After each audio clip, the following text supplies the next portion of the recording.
A very good evening to everyone, and I'm extremely grateful to both of you, sir.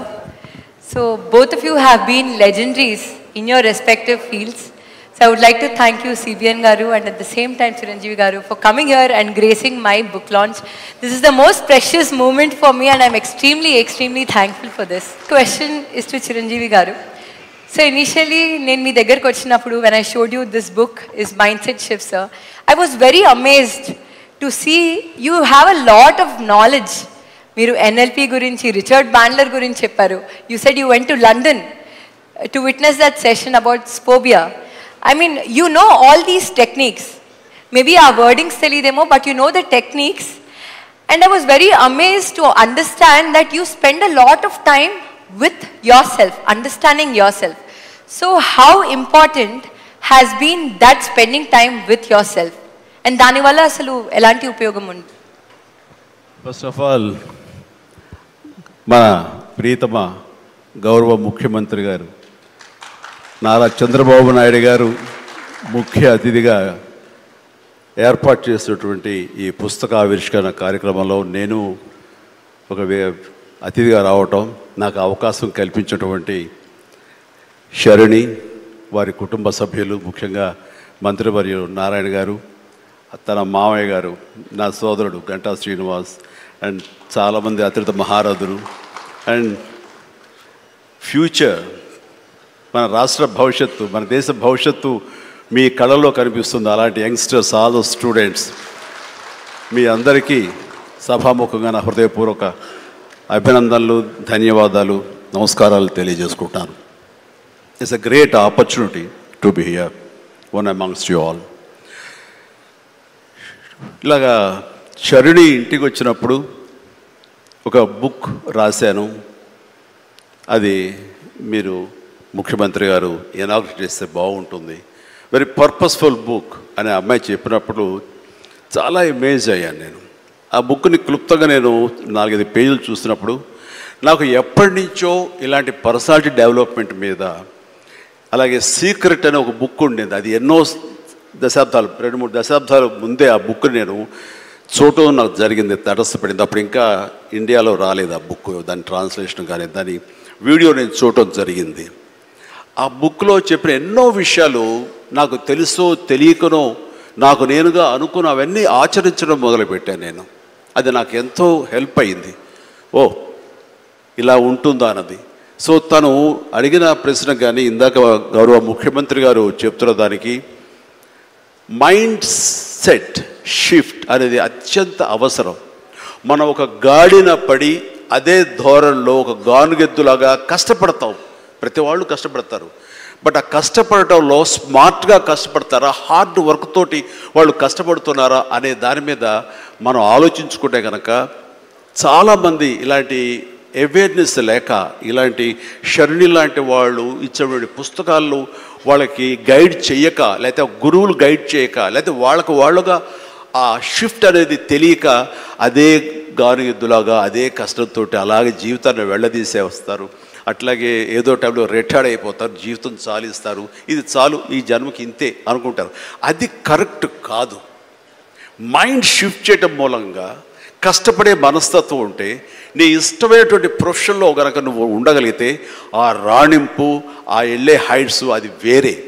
అంటే ఉదాహరణకి నేను చెప్పుకుంటే నా గురించి సాదాసీదా కుటుంబంలో పుట్టి ఒక మామూలుగా ఒక డిగ్రీలో యావరేజ్ మార్కులతో చేసిన తర్వాత ఏం చేయాలి ఎలా చేయాలి అని అనుకుంటే నా తల్లిదండ్రులు నన్ను గైడ్ చేసేంత నాలెడ్జ్ కూడా వాళ్ళకి లేదు.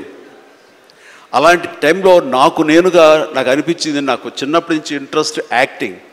10th క్లాస్ చదువుతున్నప్పుడు ఒక డ్రామా వేశాను, బెస్ట్ యాక్టర్ వచ్చింది. కాలేజ్ డేస్లో ఇంకో డ్రామా వేశాను, అది బెస్ట్ యాక్టర్ వచ్చింది. అది documented, it's that full proof. So నాకు అనిపించింది, ఓహో మనలో గొప్ప నటుడు ఉన్నారనమాట, మనం కనుక ట్రై చేస్తే సినిమా ఇండస్ట్రీలో ఒక లెవెల్లో ఉండొచ్చు అనమాట. ఎందుకు వెళ్ళకూడదు మనం సినిమా ఇండస్ట్రీకి అని అనగానే ఎవరితో మాట్లాడినా సరే ఏ సినిమా ఇండస్ట్రీ తక్కువ అనుకుంటున్నావా, నీకు తెలిసిన వాళ్ళు ఉన్నారా, నువ్వు వెళ్ళగానే పెద్ద గొప్ప అందగాడివా, నేను వెల్కమ్ చేస్తారా అంటూ అందరూ నెగిటివ్గానే అనేవాడు. అదే సహజం, ఎందుకంటే ఇండస్ట్రీకి వెళ్ళి పాడైపోయిన వాళ్ళు అధిక సంఖ్యలో కనబడుతున్నప్పుడు నేను ఎక్కడో లింగులు ఇటుకుమంటూ నర్సాపురం మొగల్తూరు ఆ ప్రాంతం నుంచి వెళితే కనుక ఎంకరేజ్ చేసే బయలు ఉన్నారో వెళ్ళరా అనేవాళ్ళు ఎందుకు ఉంటారు. కానీ లోపల నా తపన అంతా ఖచ్చితంగా వెళితే వెళ్ళాలి అనిపించింది. అదే విషయం అమ్మా నాన్నలు చెప్పాను. నేను మైండ్ షిఫ్ట్ గురించి మాట్లాడుతున్నాను. అమ్మా నాన్నలు చెప్తే నువ్వు వెళితే నీకు ఇంట్రెస్ట్ ఉంటే వెళ్ళు, కానీ ఏదైనా జరగచ్చు, రేపు పొద్దున నువ్వు రాణించవచ్చు రాణించకపోవచ్చు. అలాంటి పరిస్థితిలో టైం వేస్ట్ కాకుండా ఇంకో కోర్స్ కూడా చేస్తే నువ్వు చెన్నై వెళ్తానంటున్నావు, నీ ఫిలిం ఇన్స్టిట్యూట్ ట్రైనింగ్తో పాటు ఇంకో కోర్స్ కూడా చేస్తే బాగుంటుంది కదా. సపోజ్ ఇది రాణించలేదు, ఇంకో దాంట్లోకి వెళ్తావు, టైం వేస్ట్ కాదు అంటే వాళ్ళ మాట కాదనలేక ఏమో బొమ్మ పైకి సిరితే కాయిన్ బొమ్మ పడవచ్చు బొలుసు పడవచ్చు, జీవితంలో ఏది మనం ఊహించి చెప్పలేం అనే ఉద్దేశంతో నేను ఏం చేశానంటే ICWI institute of cost accountants and works of India, ఇది ఎగ్మూర్లో ఉంటుండేది చెన్నైలో. అక్కడ నైట్ కాలేజీ చేస్తూ పగలంతరేమో ఫిలిం ఇన్స్టిట్యూట్లో ట్రైనింగ్ తీసుకుంటూ అలాగా 2 జోడు గుర్రాల స్వారీ లేదా 2 పడవల మీద ప్రయాణం చేయడం ప్రయత్నం చేశారు. కానీ ఎక్కడో నాకు ఇష్టం లేనిది అంతంత మాత్రంగా తప్పదని చేయబడ్డటువంటి ICWI కోర్సు మీద నాకు నిరాశక్త కలిగింది. దాన్ని నెమ్మదిగా దానికి తెలియదుకాలు ఇచ్చేసి వదిలేశాను. ఆ తర్వాత ఫిలిం ఇన్స్టిట్యూట్లోనే నేను ఏమైనా చేయాలి, చావో రేవో బతుకో చావు ఇక్కడే ఉండాలి, మనం ఇందులో చేయాలి. ఎప్పుడైతే నేను ఒక డెసిషన్ తీసుకున్నానో నన్ను నేను ప్రూవ్ చేసుకోవడానికి నేను కష్టపడి పనిచేయాలి, నేను ఇందులో సాధించాలి, ఏమైనా అయ్యి తీరాలి అంటూ చాలా స్ట్రాంగ్గా నేను అనుకున్నాను. లేకపోతే నాకు జీవితం లేదు అనుకున్నాను. అలాంటి పరిస్థితుల్లో సినిమా ఇండస్ట్రీలో ఫిలిం ఇన్స్టిట్యూట్లో నేను ట్రైనింగ్ తీసుకోవడం ఏంటి, సినిమా అవకాశాలు రావడం ఏంటి, అవి సద్వినియోగపరచుకోవడం ఏంటి, దాన్ని ద బెస్ట్ నేను చూపించుకోవడం ఏంటి, అక్కడ ఉన్నటువంటి డైరెక్టర్స్ వీళ్ళందరి చేత వావ్ అనిపించుకోవడం ఏంటి, అందరి దృష్టి నా మీద ఉండేలాగా నేను ఎక్కువగా యాక్టివ్గా ఉన్నటువంటి ఇవన్నీ నాకు దోహదపడి సినిమాలతో సినిమా అలాగా అంచెలంచెలుగా నేను ఈ రోజున మీరు చూస్తున్న ఈ స్థాయికి నేను వచ్చాను. ఇక్కడ ఏంటంటే ఏదైనా సరే 2 చేద్దాం, జీవితం ఏమవుతుందో అనే అభద్రతా భావంతో ఉండే కంటే కాదు, ఖచ్చితంగా అనుకుంటే సాధించవచ్చు, నాలో టాలెంట్ మీద నాకు నమ్మకం ఉందని సాధించగలరు, కాబట్టి అది వద్దు అనుకుంటూ మైండ్ షిఫ్ట్ చేసుకుని దీని మీద ఫోకస్ పెట్టాను సరే, అక్కడ నేను సఫలీకృతునయ్యాను. అదే శరాణి చెప్పేది. ఎక్కడ డౌట్ ఉండకూడదు. ఆ ప్రొఫెషన్ నీకు ఇష్టమైన ప్రొఫెషన్ అయ్యి ఉండాలి, దాని మీద నువ్వు ఇంట్రెస్ట్ పెంచుకోవాలి, అది సాధించడానికి కష్టపడి పనిచేయాలి, ఒళ్ళుంచి పనిచేయాలి, అది కూడా స్మార్ట్గా పనిచేయాలి. వీటన్నిటితో పాటు మన వ్యక్తిత్వం, మన బిహేవియరు, మన మంచితనం ఇవన్నీ కూడా యాడెడ్ ఫ్లేవర్, అది చక్కటి అందాన్ని ఇస్తాయి నువ్వు వెళ్తున్న ఈ బాటలో. అది చాలా ఇంపార్టెంట్. చాలామంది అత్యున్నత స్థానానికి వెళ్ళిపోతుంటారు, కానీ క్యారెక్టర్ లేకపోతే వాళ్ళు ఎంత ఎత్తుకెళ్ళినా సరే సర్లే పెద్ద చేసేళ్ళ అని అంటారు. అది ఎంత లేదన్నా సరే ఆ క్యారెక్టర్ కూడా నీకు లేని అందాన్ని తీసుకొస్తుంది, నీ కష్టానికి మరింత అందం ద్విగుణీకృతం అవుతుంది, నీ ఫలితం కూడా అంత బాగా ఉంటుంది. కాబట్టి మైండ్ సెట్కి షిఫ్ట్ అనేది చాలా చాలా అవసరం. ఆ రకంగా శరాణి చేసినటువంటి ప్రయత్నం సఫలీకృతం అవుతుంది, చాలామంది రీచ్ అవుతుంది, చాలామంది లబ్ధిదారులు పొందుతారు.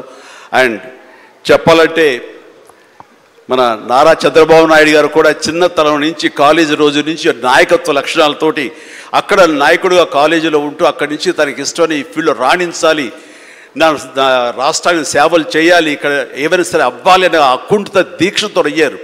ఆ రోజున రామారావు గారు ఉంటారని ఆయన పాలిటిక్స్కి వస్తారని కాదు, ఆయనకు మీద నమ్మకం. ఆయన అట్లా ఏ మారుమూలు ఉన్నా నేను ఎట్లయితే యాక్టింగ్ మీద నా నమ్మకంతో నేను ఎలా ఉన్నానో అలాగే నాయకత్వ లక్షణాలతో పాలిటిక్స్లో రావాలి, రాణించాలి, ఇతోధికంగా ఎంతో సేవలు చేయాలని అనుకున్నారు. కాబట్టి నాయకుడిగా, స్టూడెంట్ నాయకుడిగా, విద్యార్థి నాయకుడిగా ఉన్న ఆయన పాలిటిక్స్లో రావడం ఏంటి అనుకోని పరిస్థితుల్లో అవకాశాలు వస్తే వాటిని చేజిక్కించుకుని వాటిని ఆసరాగా తీసుకుంటూ అంచెలంచెలుగా ఎదుగుతూ ఈ రోజున మనం చూసేటువంటి అద్భుతమైనటువంటి ఒక మహానాయకుడిగా ఎదిగారు.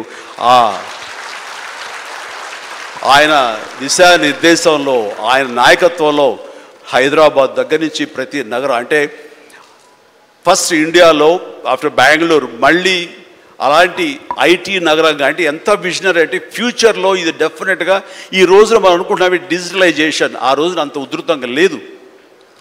అలాంటి దాన్ని అయి తీరుతుంది ఆయన అన్నారే, ఆయన మైండ్ సెట్ ఆ రోజు అలా షిఫ్ట్ చేసుకుని దానికి కట్టుబడి ఉన్నారు కాబట్టి ఈ రోజున ఐటీలో కానివ్వండి, అతను డిజిటలైజేషన్లో కానివ్వండి, ఇదిగో ఈ రోజున ఏఐలో కానివ్వండి, ఆ స్థాయికి వెళ్ళటానికి నాంది పలికినటువంటి పాయనీర్ మన చంద్రబాబు నాయుడు గారు. సో ఇలాంటి నాయకుల మైండ్ సెట్ షిఫ్ట్ అవ్వడం అన్నది ఎంతగా అభివృద్ధిలోకి ఎంత ఇదిగా ఉందో మనం తేటతెల్లంగా చూస్తున్నాం కాబట్టి it's a wonderful subject, Sharni. I do appreciate. All the very best. Thank you so much, sir. Chiranjeevi sir, question is to you, sir. So I want to ask you if you want to share one powerful message that will help in rewiring everyone's mindset. Yes. జీవితం అన్నది cake walk కాదు, పూల పాన్పు కాదు. ప్రతి క్షణం ప్రతి చోట ఇందాక మీరు అన్నట్లుగా అబ్స్టికల్స్ వస్తుంటాయి, ఆటంకాలు వస్తుంటాయి, ప్రతిబంధకాలు వస్తుంటాయి, అండ్ ప్రతికూల పరిస్థితులు ఏర్పడుతుంటాయి. మనం గోల్ స్ట్రాంగ్గా అనుకుంటాం, దానికి కావాల్సిన కష్టం పడుతుంటాం, దానికి కావాల్సిన అవకాశాలని మనం చేజెక్కించుకొని ముందుకు వెళ్ళటం కోసం అన్ని రకాలుగా మనం ప్రయత్నం చేస్తుంటాం. మరి తప్పు ఎక్కడ జరిగింది అంటే నీకు ఎన్నో అన్ఫోర్సీన్ బయటకు వస్తుంటాయి, ఒక డిస్ట్రక్షన్స్ వస్తుంటాయి, డిసప్పాయింట్మెంట్స్ వస్తుంటాయి, నేను డీమోటివేట్ చేసేవాళ్ళు ఉంటారు. ఇలాంటి డీలు ఎన్ని ఉన్నా సరే దాన్ని ఢీ కొనాలంటే ఒక డిటర్మినేషన్ ఉండాలి. అది వెరీ మచ్ ఇంపార్టెంట్. అంటే బెదరకూడదు, మన ధ్యేయం చెక్కు చెదరకూడదు, అకుంఠిత దీక్షతోటి ముందుకు వెళుతూ ఉండాలి. నా విషయానికి వస్తే కనుక నేను వచ్చిన కొత్తలో డెఫినెట్లీ నన్ను డిసప్పాయింట్ చేసిన వాళ్ళు ఉన్నారు. నేను హీరోగా ఎదుగుతున్న సమయంలో, హీరోగా 4-5 సినిమాలు చేస్తున్న సమయంలో కొంతమంది ప్రొడ్యూసర్స్ నన్ను ఒక తక్కువ స్థాయి రౌడీ వేషాల కోసం అడిగారు. కొత్తలుడు అని, కొత్తపేట రౌడీ అని, అలా మోసగాడని ఇట్లాగా అడుగుతుంటే పెద్ద పెద్ద హీరో, నేను ఒక పక్క నుంచి మంచి హీరో వేషాలు వేస్తున్నాను. కొన్ని యాంటీ హీరో అయి ఉండొచ్చు, but hero lead man characters వేస్తుంటే ఎక్కడో డిసప్పాయింట్మెంట్ ఉంటుంది. అబ్బా ఏంటి నేను హీరోగా పాజిటివ్ క్యారెక్టర్గా, చట్టాన్ని కళ్ళు లేవు ఇలాంటి సినిమాల్లో హీరోగా చేస్తుంటే నన్ను చిన్న చిన్న రౌడీ వేషాలు ఏమంటున్నారు, నా జీవితం ఏమైపోతుంది, ఇలా కాదు కదా అని అనుకునే పరిస్థితి, వాళ్ళకి ఎదురు చెప్పలేని పరిస్థితి. కానీ లోపల ఒకటే ధైర్యం, ఎన్ని వేషాలైనా వేయనివ్వండి, ఎటువంటి వేషాలు వేయనివ్వండి, నేను ఖచ్చితంగా అలాంటి వాటి కోసం ఎదురు చూస్తాను, అలాంటి ఖచ్చితంగా వస్తాయని ఒక దీక్ష, ఒక నమ్మకం నాకు. ఆ నమ్మకం నిలబెట్టింది. అండ్ ప్రేక్షకులు, నేను చిన్న చిన్న విలన పాత్ర 2-3 సార్లు సినిమాలు వేసినా సరే అందరూ కూడా చమక్లా మరిచేవాడిని, ఆకర్షించుకునేవాడిని. ఇడెవడో భలే చేస్తున్నాడు, శబాష్, నెక్స్ట్ పిక్చర్ ఎత్తుంది చేయాలి, అండ్ ఇతను సాంగ్స్ బాగా చేస్తాడు, ఈ సాంగ్స్ పెట్టి ఇతను హీరోగా చేయాలంటూ ప్రేక్షకుల చేత నేను మనల్ని పొంది, ప్రేక్షకులు సినిమా ఇండస్ట్రీలో ఉన్నటువంటి ప్రొడ్యూసర్ని, డైరెక్టర్ని నన్ను ఖచ్చితంగా పెట్టుకుని తీసేలాగా చేశారు. కాబట్టి ప్రేక్షక దేవుళ్ళకి ఎప్పుడు నేను రుణపడి ఉంటాను. అది నా ఒక అధ్యక్ష, నా కాన్ఫిడెన్స్ వాళ్ళని రీచ్ అయింది. నేను చెప్పుకోకర్లా, నువ్వు చేసే చిన్న పాత్ర పెద్ద పాత్ర సరే, నువ్వు చేసే దాంట్లో నీ కన్విక్షన్, నీ యొక్క హావభావాలు, నీ హుషారు వాళ్ళని ఎక్కడో తెలియకుండా రీచ్ అవుతుంది. సైకిల్ కుర్రాడు అంటారు మనూరు పాండవులు, అది 5 మందితో పాటు నేను ఒక కుర్రవాడిని. వాళ్ళకంటే పెద్ద క్యారెక్టర్ నాకు లెంగ్తీ ఏమి లేదు, వాళ్ళకంటే స్ఫురద్రూపేం కాదు. కాకపోతే ఆ ఉన్న కొంచెంలో చముక్కలా మెరిసరికి ఎవడరా భలే ఉన్నాడు, వీడికి లైఫ్ ఉంది రోయ్ అలాగా అనిపించుకోనంటే అది నన్ను నేను ప్రొజెక్ట్ చేసుకోవడం, నన్ను నేను ఆవిష్కరించుకోవడం, నన్ను నేను బెస్ట్ అనిపించుకోవడం ఉంది. నిరంతరం అదే థాట్తో ఉండి, ఆ నమ్మకంతో ఉంటే ఖచ్చితంగా ఇలాంటి డీలు ఎన్నొచ్చో సరే ధీటుగా ఢీ కొట్టగలం. ఇది నేను చెప్తాను. అంటే ఇంకా ప్రధానమైన ఉదాహరణ చెప్పాల్సి వస్తే, మహానాయకుడిని ఇక్కడ ఉన్నారు, అలిపిరి సంఘటనతో అక్కడి నుంచి పడి లెగిచి ఎంత డీమోటివేట్ అయిపోవాలి, చావు తప్పి కన్నులు అట్టపోయినట్లుగా ఆ రోజున పరిస్థితి ఉన్నప్పుడు ఆ విజువల్స్ చూసి ఎక్కడ చెక్కు చెదరలేదు. ఆయన మానసిక స్థైర్యంతో ఉన్నారు. హాస్పిటల్కి వెళ్ళి ట్రీట్మెంట్ తీసుకుని వెంటనే మామూలుగా బయటకు వచ్చారు. కానీ ఎక్కడో సరే బెసికారా, కొంచెం వెనక్కి తగ్గారా, ఆలోచన విధానంలో ఏంటిది అన్నారని ఏమీ లేదు. బ్రహ్మాండమైనటువంటి ఒక కన్విక్షన్ తోటి దీన్ని ఆయన ఎదుర్కొని నిలబడేటువంటి హీరో దాత్తత నేను ఆ రోజున చూశాను నాయుడు గారిలో. ఇలాంటివి వస్తుంటాయి, కానీ వీటిని మన కన్విక్షన్, మన నమ్మకం, మన మీద నమ్మకం ఖచ్చితంగా ముందుకు వెళ్ళిపోతుండాలి. మనల్ని ఆదరించే ప్రేక్షకులు లేదా రాజకీయంగా వస్తే ప్రజలు ఎప్పుడూ మన యొక్క మంచిని, మనం చేసిన కృషిని, మన యొక్క ఇన్నర్ మన ఫీలింగ్ని, మన జెన్యూనిటీని, మన ఆనెస్టీని, నిజాయితీని ఖచ్చితంగా గుర్తించగలరు. మధ్యలో ఒక్కోసారి ప్రతికూల పరిస్థితులు వస్తాయి, బట్ వాటిని అధిగమించేలాగా వస్తుంది, మనకి రోజులు మంచి రోజులు వస్తాయని కన్విక్షన్ తెలితే కనుక అలాంటి అబ్స్ట్రకల్స్ని ఓవర్కమ్ చేయగలం. దానికి గాను నువ్వు నీ మానసిక ధైర్యాన్ని కోల్పోకూడదు. ఇక్కడ నిలబెత్తున్న నిదర్శనం చంద్రబాబు నాయుడు గారు. అది నేను చెప్పుకొచ్చాను.